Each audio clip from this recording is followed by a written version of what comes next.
Ish banorja e Big Brother VIP Kosova dhe modelja e njohur Juliana Nura ka reaguar publikisht pas ndeshjes Serbi-Shqipëri, ku ajo tha se do të ishte prezente në stadium, madje duke ngritur edhe flamurin e UÇK-s.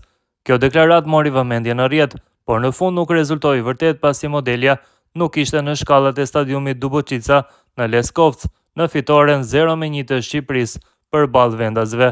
Përmes një postimi në rrjetet sociale, Juliana ka zbuluar arsyen e mungesës që sipas saj ka ardhur si pasojë se autoritetet serbe kanë lëshuar një urdhër arresti ndaj saj dhe 3 personave të tjerë. Serbia ka lëshuar një urdhër arresti ndaj meje dhe 3 personave të tjerë, ndaj ndikimi im nga burgu nuk do të kishte qenë në favor të askujt, veç serbëve.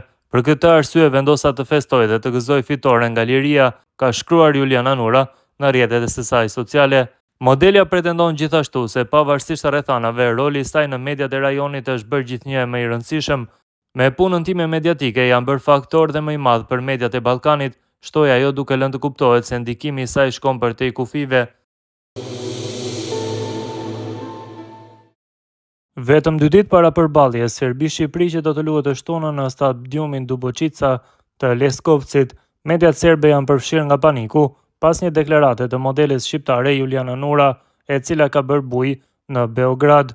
Sipas të përditshme serbe, Kurir, Nura e njohur si personazh televiziv në Prishtinë, ka thënë në një emision se do të udhëtojë drejt Leskovcit për ta ndjekur ndeshjen, duke shtuar se ka siguruar edhe biletën e hyrjes në stadium dhe se posedon pasaportën finlandeze, çka nuk do të përbëj problem për të që të hyjë në stadium apo të përballet me policinë serbe.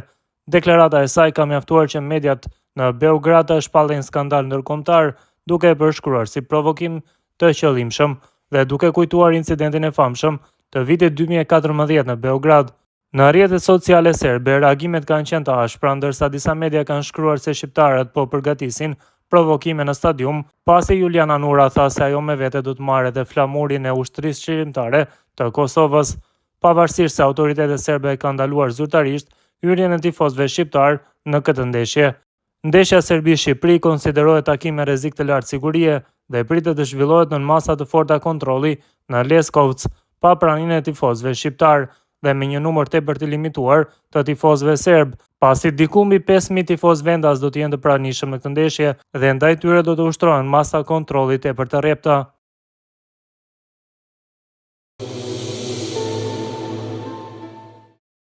Në Serbi ka nisur të përhapet panik, ndërsa në Prag është ndeshja me Shqipërinë. Ditën e shtunë, nga Ministria e Brendshme serbe u njoftua se është arrestuar një shtetas shqiptar në kufirin e Merdarës pasi tentoi të kalonte fanella me simbole të UÇK-s, ndër të tjera.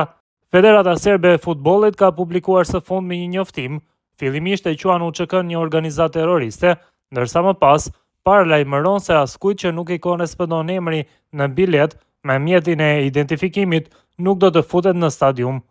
Me rastin e njoftimit të Ministrisë së Brendshme të Republikës së Serbisë se para ndeshjes Serbi-Shqipëri, një person u përpoq të kontrabandonte bluza, flamuj dhe kapele me shenjat e organizatës terroriste UÇK, si dhe objekte të tjera të paautorizuara.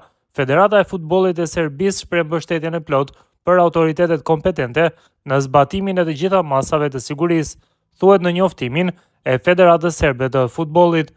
Sipas tyre, ky rast konfirmon edhe një herë nivelin e rrezikut që shoqëron këtë ndeshje, për të cilën të gjitha masat e sigurisë do të zbatohen në mënyrë strikte dhe pa asnjë përjashtim. Biletat për ndeshjen janë të personalizuara në mënyrë strikte dhe nuk do të jetë mundur të hysh në stadium nëse emri në bilet nuk përputhet me dokumentin e identifikimit. Federata Serbe e Futbollit paralajmëron veçanërisht se në disa komuna të Serbisë Jugore ka interes për të blerë bileta të zeza. Në vijim, ata paralajmërojnë se çdo blerje e tillë do të thoshte humbje parash, sepse në atë mënyrë hyrja në stadium nuk do t'u lejohet. Për shkak të nivelit të lartë të kontrollit, të gjithë çakmakët, parat metalike dhe objektet e tjera të forta do të konfiskohen në hyrje të stadiumit dhe kontrolli do të kryhet në 2 pika. Prandaj, u bëjmë thirrje të gjithë tifozëve që kanë bileta të vlefshme të vinë më herët në mënyrë që të mund të marrin pjesë në fillimin e ndeshjes pa vonesë dhe në përputhje me rregullat. Theksohet më tej në njoftim, siguria e lojtarëve, zyrtarëve, tifozëve dhe të gjithë pjesëmarrësve në ndeshje është një përparësi absolute e Federatës së Futbollit të Serbisë dhe autoriteteve shtetërore.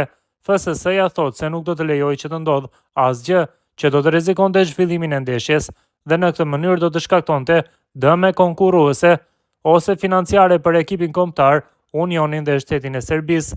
Të gjitha autoritetet e rendit dhe qetësisë do të reagojnë profesionalisht me vendosmëri dhe pavonesë ndaj çdo përpjekjeje për të shkaktuar një incident ose për të prishur rendin dhe qetësinë.